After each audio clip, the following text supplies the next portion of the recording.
Welcome class. We were doing drainage, chapter 3 of geography. There we discussed about peninsular rivers. Among the west flowing rivers, there are two major rivers. They are Narmada and Tapi.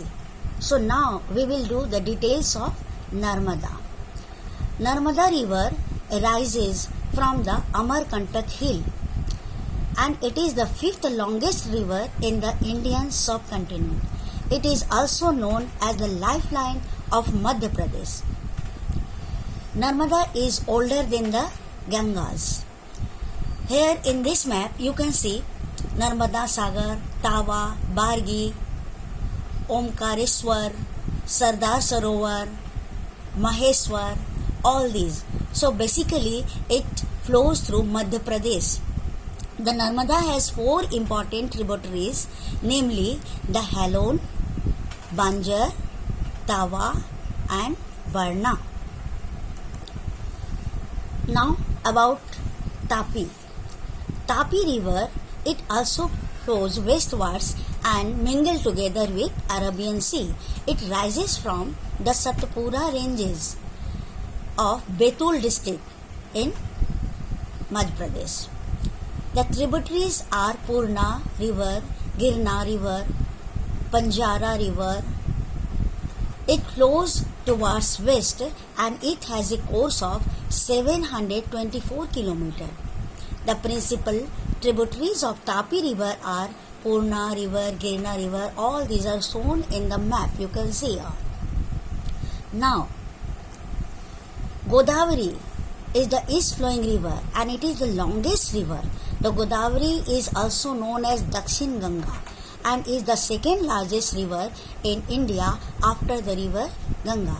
It starts in Maharashtra and flows for 1456 km into the Bay of Bengal, passes through Telangana and Andhra Pradesh.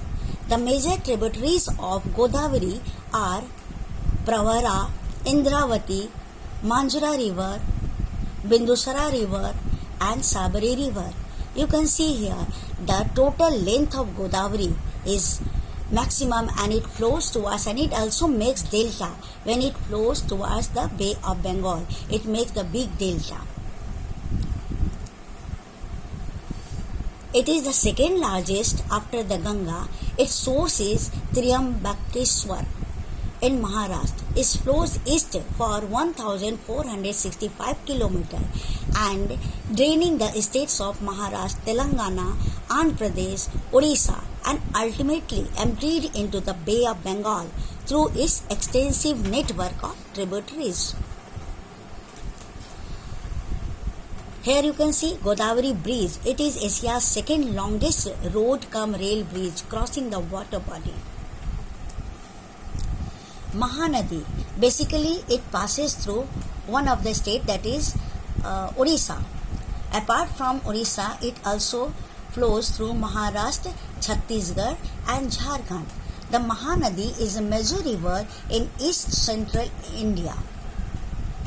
Here you can see the basin, Mahanadi basin. The major tributaries of Mahanadi are Sionath, Jong, Hasdo, Mand, Ib, Ong, Tel, etc. Sionadi is the big tributaries which mingle together with Mahanadi. Now Kaveri basin. The river rises and descends from the Brahmagiri hills in Kurg districts of Karnataka states. This river makes a delta at the Bay of Bengal. The total length of this river is 800 km. It passes through Karnataka and Tamil Nadu states. The Kaveri basin has few tributaries named Akravati, Hanuhol, then Lakshmana, Tirtha, Kabini, Bhavani river, etc. Then comes Krishna river. The Krishna river rises from a spring. This spring is near Mahabaleshwar and it is about 1400 km long and finally drains into the Bay of Bengal. Its drainage basin is headed by Maharashtra, Karnataka and Andhra Pradesh. The principal tributaries of Krishna in Karnataka are Ghata Prabha, Malaprabha, Bhima and Tungabhadra. This much today.